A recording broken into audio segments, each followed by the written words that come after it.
كل البنات اللي بتتكلم على فرح ليلى احمد زاهر وبتقول لك ده راح عمل لها اغنيه مخصوص وكتب اسمها في اغنيه خلى حسين الجسمي يغنيها، وانت لسه بتتكلمي مع الواد ده اللي هو خطيبك او جوزك او حبيبك. انت المفروض تقطعي معاه عشان هو ما عملكيش اغنيه باسمك. يا مريم استهدي بالله، بس تعالى اقول لك، انت خطيبك ولا حبيبك ولا جوزك انتيم حسين الجسمي؟ طب الراجل منتج موزع فنان شامل من وهو قد كده، عنده معارف الساحه الفنيه كلها، كله عايز يوجب معاه. بنت ليلى احمد زاهر بنت احمد زاهر، فمستنيه ايه؟ انت لو متجوزه نقاش مش زمايله هيجوا يوجبوا ويدهنوا لكم بيت ببلاش؟ انت فاهمه ان كلهم هيكتبوا اغنيه باسمك؟ ده لو دلع اسمك اساسا تبقي مبخته. الحاجات دي بنشوفها على النت، بنعمل لايك ولاف، نبعتها لجوازنا ونقول شايف، بس بتقف هنا، بس ما بنبنيش عليها طموح.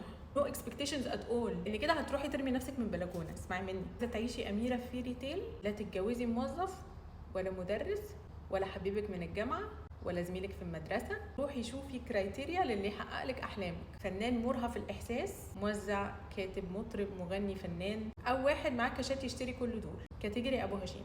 بصيتي للي معاكي لقيتيه مش كده، ما تستنيش منه حاجه. انت هتعيشي حياه عاديه جدا، ما تستنيش اي حاجه من دي خالص. ما تزعليش انها ما حصلتش، لان ده العادي. الحاجات التانية بنعمل لها لايك على النت وبس، نتغطى وننام. فهمتي؟